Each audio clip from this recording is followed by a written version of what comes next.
Today, I want to highlight something that affects all of us.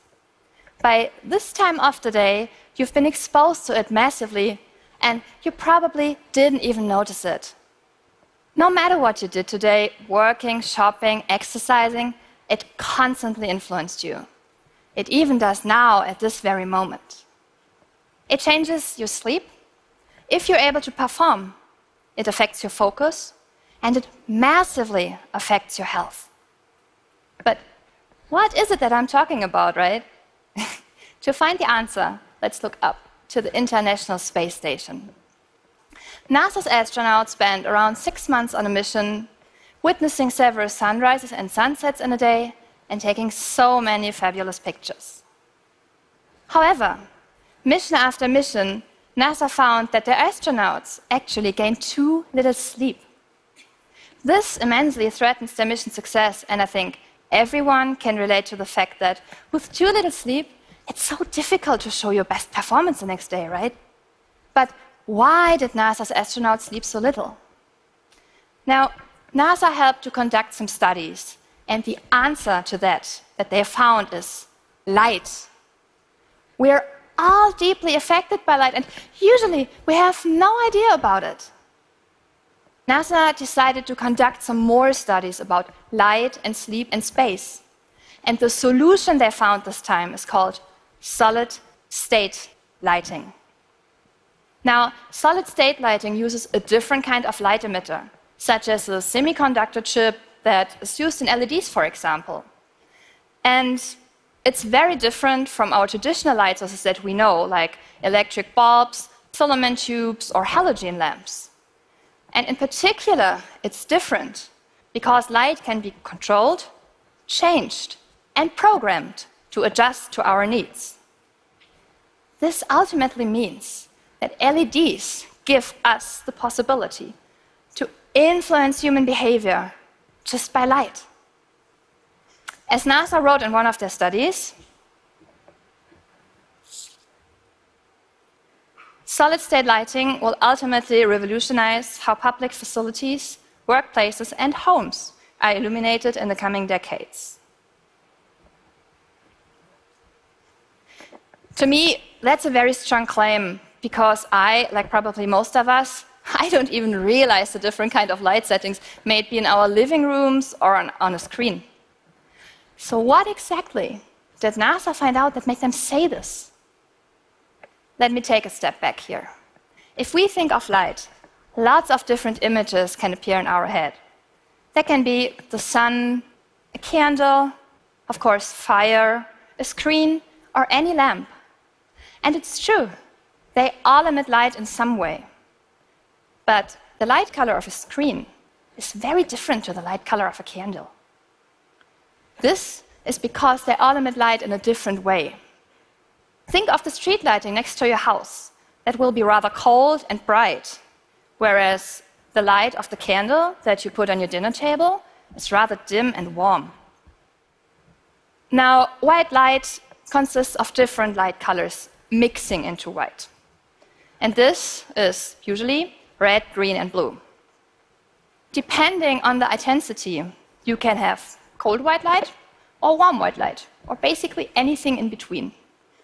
If you, for example, mix green light and red light, you will get yellow light out of it. If you throw a lot of blue into it, it will get colder. And when you leave out the blue, the light will be warmer. Let me just show you the difference. If I now ask you which one you prefer, there is no right or wrong answer, as this is totally up to personal preference. And this is true for both the intensity and the light color itself. What is actually not up to personal preference is the biological effect that light has on our bodies. We are all equipped with certain cells in our retina, and when those cells are exposed to blue light, it will tell our bodies to stop the production of melatonin. Now, melatonin is a hormone produced by our own bodies that makes us feel tired in the evening. It literally tells us when it's bedtime. So starting in the evening, the melatonin level will rise until it peaks in the middle of the night. That basically ensures that we get tired in the evening, we go to bed, and hopefully get a good night's sleep. Until the next morning, the melatonin level will decrease again. And when we wake up, it has fallen, so we don't feel tired anymore. During the course of the day, we're exposed to natural light, which contains a lot of blue light. This means we can stay alert, we will be able to focus, and obviously, we are able to perform. So, of course, performance is key for everyone, right? But it's even more important for NASA's astronauts, obviously, because we don't want them to feel so tired that they cannot send us Halloween pictures like this anymore.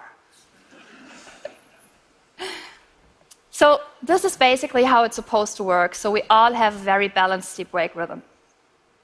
But nowadays, we don't spend so much time outside anymore.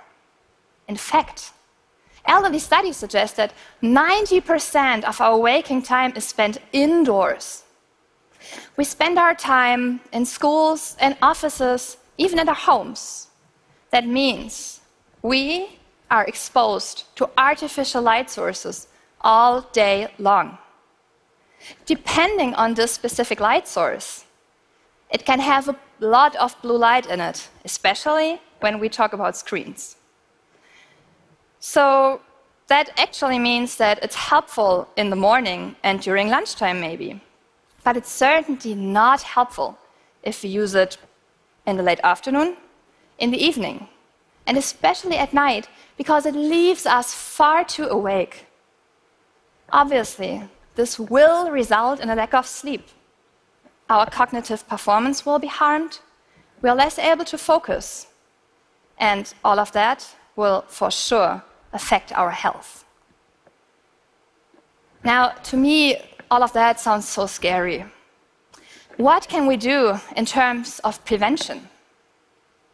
The easiest way would obviously be to have a dynamic light system that we can use that lets us control the level of blue light we're receiving and therefore also lets us control the level of melatonin in our bodies. Funny enough, NASA came to a similar conclusion. In their study, they advised to replace the old lighting system in the ISS and to both include the dimmability of the light and the change of the light color in the new system. Other studies prove that workplace productivity can be increased just by using a dynamic light system.